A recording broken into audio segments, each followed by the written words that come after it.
let's now move on to our collective new moon energy in Gemini. What are we to do here? What are we to do here?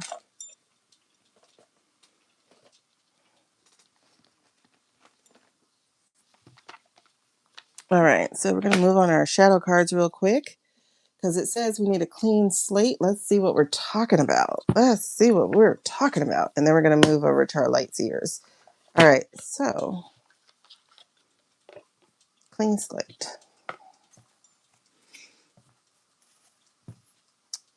That actually makes sense right off the rip. All right, so, oh my God, I don't even know if I need to do anything more than this.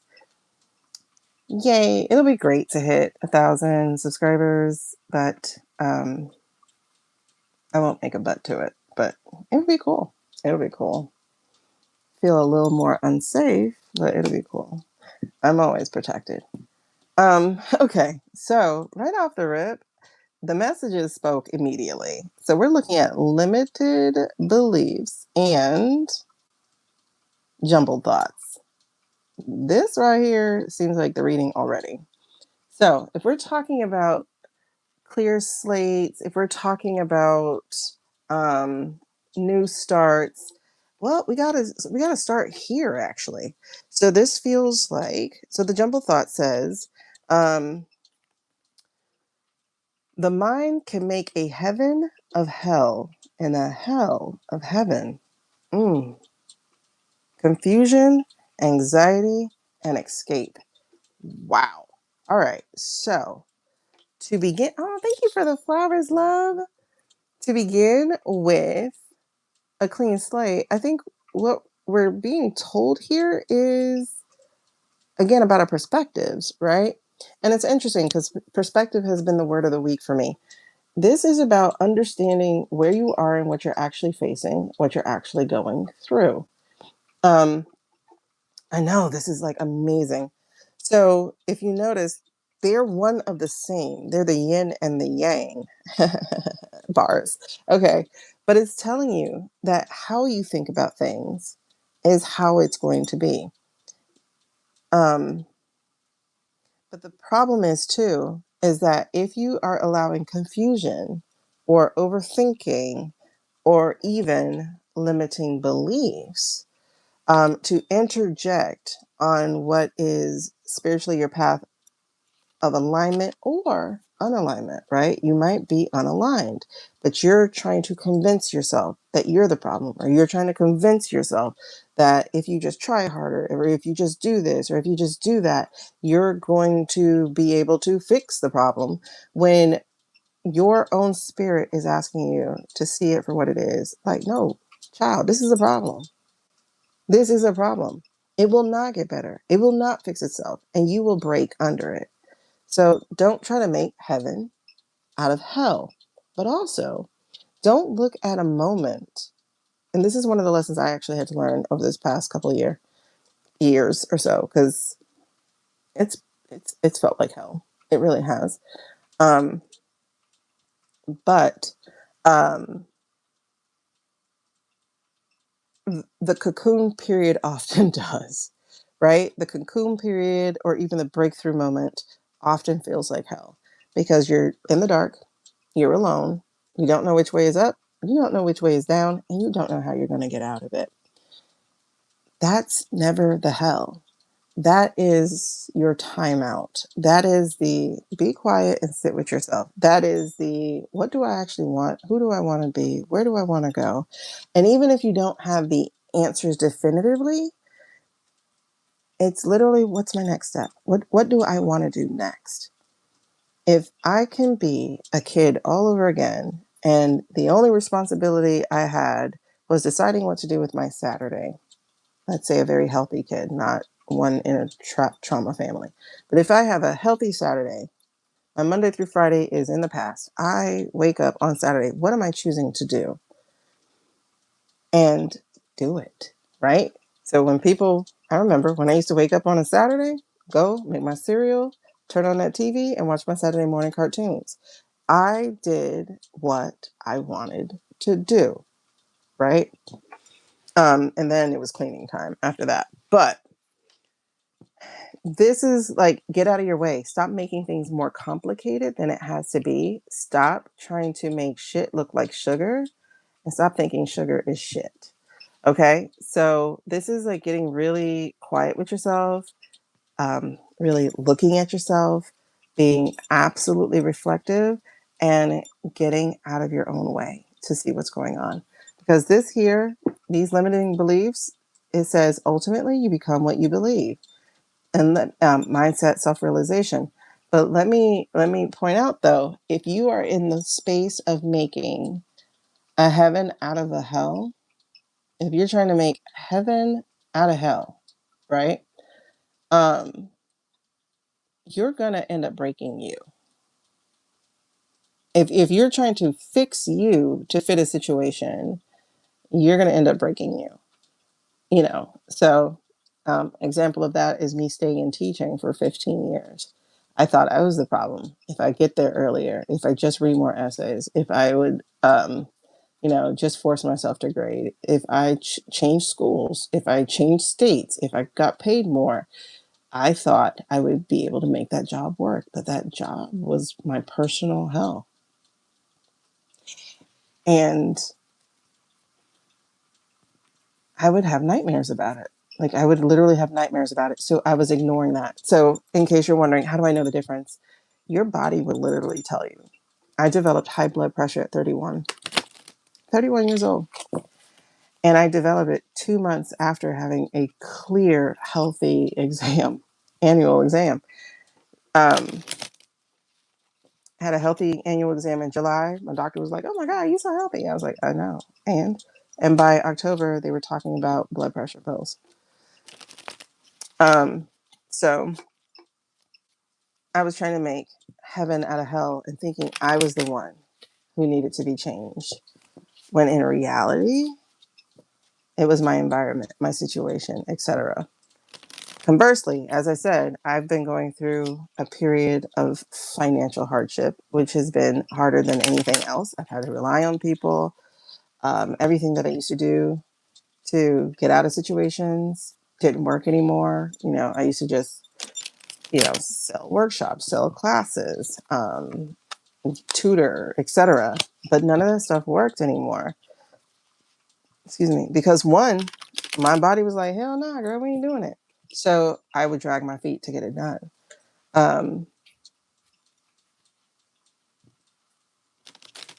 But that said, I wasn't doing any of this a year ago. I didn't own a deck of cards like at the beginning of last year. I wasn't even thinking of mediumship and spiritual. Like, I wasn't thinking of doing any of this a year ago. But that's when I finally got quiet and started following the nudgings of go make your cereal and turn on the cartoons and then discover what happens next. And this is what I've been doing. And it's when you get comfortable that you continue to lose yourself. And so things will be taken from you, at least from me, because God don't like me comfortable. He just doesn't. I say he, but God's non-binary. God doesn't like me comfortable because comfortable is stagnant and stagnant's not growth. And I'm not here to be this small. Now, what does that mean? That means that likely, if it feels like hell, if it feels like a cocoon, if you feel like you've been stripped of everything that you used to use to cope, you are in a spiritual awakening. That's what's happening. Your higher self and whatever you believe in had to get your attention and sit you the F down because you were going to kill yourself earlier than was your time. Okay? So you're in a period of spirit awakening. You have to sit with your shadows because it's the way to enlightenment, intuition, and spirituality. Chances are, if you have spent over the last couple of years, or you may be just entering it, if you have been in a place where nothing you used to do works, when you can no longer cope, when none of your tools work, when you no longer feel like doing a thing anymore, when your body says, hell no, every time you try to do something that you used to do, you are in a spiritual awakening. You're being asked to turn the page and move to the next chapter, even if you don't know what the next chapter says. You just got to start writing it, discovering it. And it's just really interesting to be in that kind of place and space. And if we look at this new moon in Gemini, we're being asked to start with a clean slate. So a clean slate means if it wasn't working, if your coping mechanisms are broken, if you are finding yourself sick, trying to stay in the same space and place that you have been in, if you're finding yourself getting more health issues, it is time to clean the slate. And if you go to any of those posts in any of those journal prompts in my post section, there's one that's asking you, like, what have you not chosen to do? So just to look at what hit the table. And I don't read reversals in these. So, oh my God, how scary. You got to confront your fears. This is really what a lot of us are hesitant to do and what is keeping us stuck. Look at this whale, y'all. Whales are the most spiritual beings on the planet. And this woman is part of it. Okay? So you got to confront your fears. The cave you fear to enter holds the treasure you actually seek. This means you got to be brave for your healing and for your ability to reclaim who you actually are. And this requires, I'm getting chills too, like a lot of them, Jen. This requires dark reflection. Look at that. Y'all remember, one of our breathing exercises is to look at the light within you. So dark reflection. When you look into the abyss looks back. So this is about seeking truth, about liberation, again, from these fears. And then what comes next? Oh my gosh. Oh, the chills. Emotional release. Because this new moon is about a clean slate. And you can't have a clean one holding on to stuff that needs to be released. Let it out. Vent, cry, yell, scream, run, whatever it is to get this energy out of you, so be it. Okay? So it says, letting go creates space for new beginnings. Clean slate. So this is catharsis and purification. So what do you need to do this for yourself? To release. Ooh, the chills. I'm going to go ahead and take that as the message from the shadow cards here. It's saying, time to grow up, time to face our fears, time to realign with our spirit, and time to make it happen. But the making it happen is not necessarily an action as much as it is just a state of being. Okay, so it's not like something you have to do. It's not that. Don't get in that hustle mode. It is of being curious and then also just almost operating on autopilot, like literally. Creating a space for you to just enjoy what you like, because even that pours into you and even that creates a pathway for you. You got to live more in order to realize what more you need. All right, so, ooh, let's get it.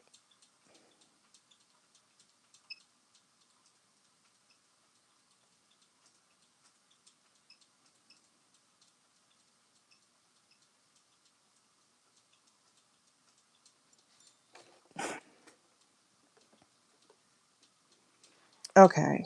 All right, let me talk about what hit the table, and then we'll look at these cards. Okay. So what hit the table? We have the Two of Swords that hit the table, and then we have the Nine of Pentacles that hit the table. These are both in reverse. So in the Light Seers, when it comes in reverse, this is basically saying what's possible, what's waiting, what's there for you.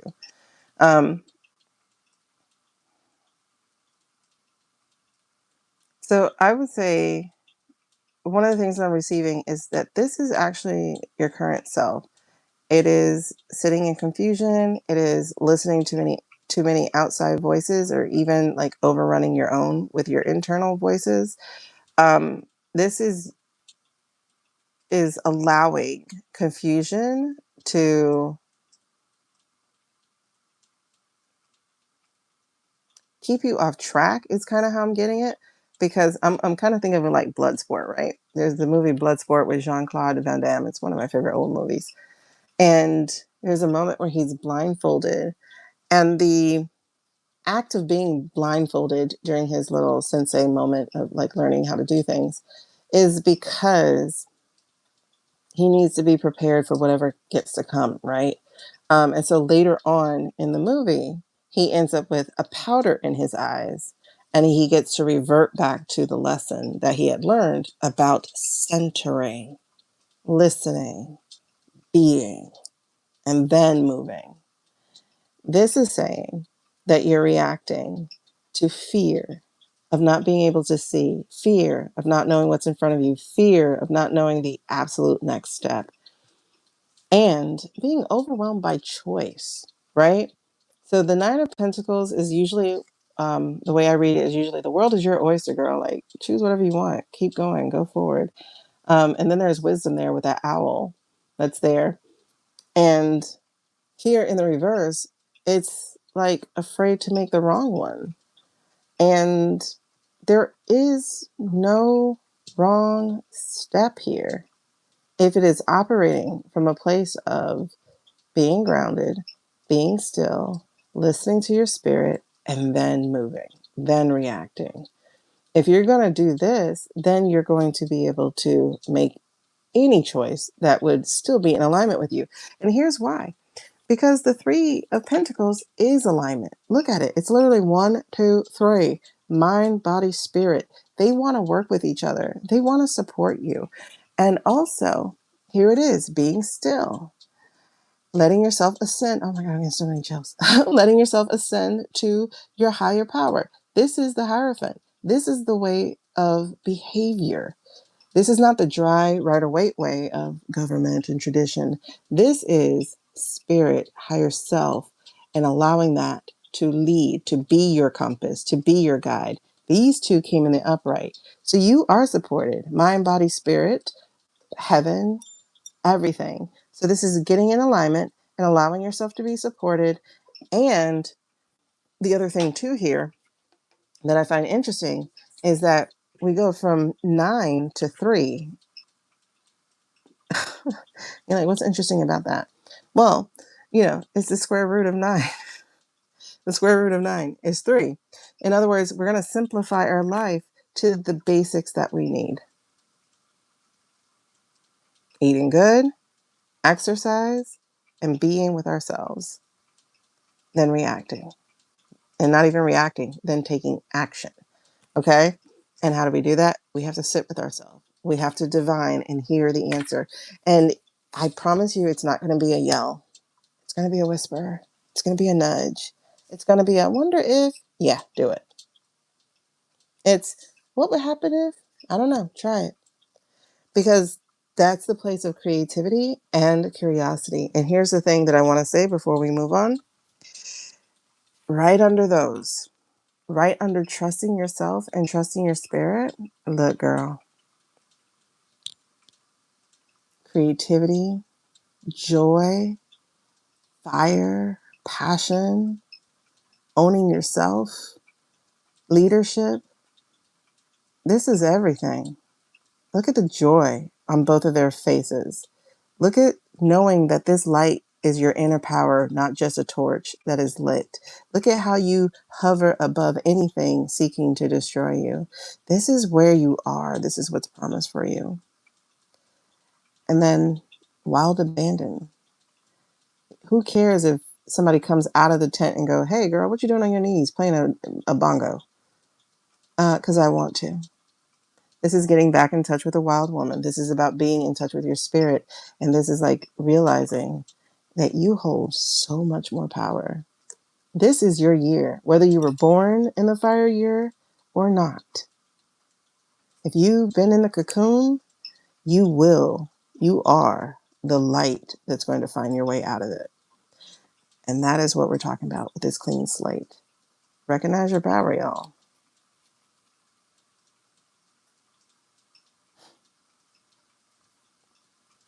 Time to light it up. Time to burn it down. Let's get it. Let's get it. That's what I'm telling you. We are more powerful than they are. Hold on, let me pause this real quick. So you see this 6 and this 7? I shuffled 6, 7. Never mind. It's reversal time, honey. It is reversal time. This is a perfect usherance into our political brand of reading next. Everything that's been planted is now about to sprout and break through. Y'all know, 7 of Pentacles tends to be my, hey, let's look at those VOTESs again. I'm telling you, that news is coming. Things have changed. Look at the 8 here. That 8 is still here, and it's a 6 card. But that karma is here. Time to flip the script. And that's what's about to happen. Let's get into it. I'm excited because that's the new moon energy. What? That was for us collectively, as well as what's coming up in this next part of this world. Ooh, judgment. Give up the ghost of judgment on yourself, but understand their souls are about to be judged. Oh, yeah. And the Knight of Swords. Oh, my God. On your level, trust your spirit and your intuition, and let the messenger lead you. But on their level, it's our military card. This is our people in action card. Will the real Slim Shady please stand up? I can't play music. Oh my gosh. Let's get it. Let's get it. Let's get it. Let's get it. Okay. Wow. All right. That was a powerful reading. Thank you so much for delivering this to us, the collective. New Moon in Gemini. Yes, y'all. Now remember, it's also Mercury retrograde. So this is not yet about starting stuff. This is about finishing stuff so we can have a clean slate. Okay? How long is this Mercury retrograde? Let me tell y'all. Mercury retro. Oh, Lord Jesus. How long is she going to be? June 29th to the 23rd. Cancer. She's going to be water sign Cancer. All right. So, if I were you, I would either get to planting before she goes into full effect, like get started so that you have something to finish, or just go ahead and start finishing things. Because, she does have the shadow, and she has a big shadow because, like, the tech and the miscommunications started for me this week. Like, totally. So I'm going to be in finishing mode so I can be ready for my next adventure. All right, so let's put these yes no cards away. It really is go time.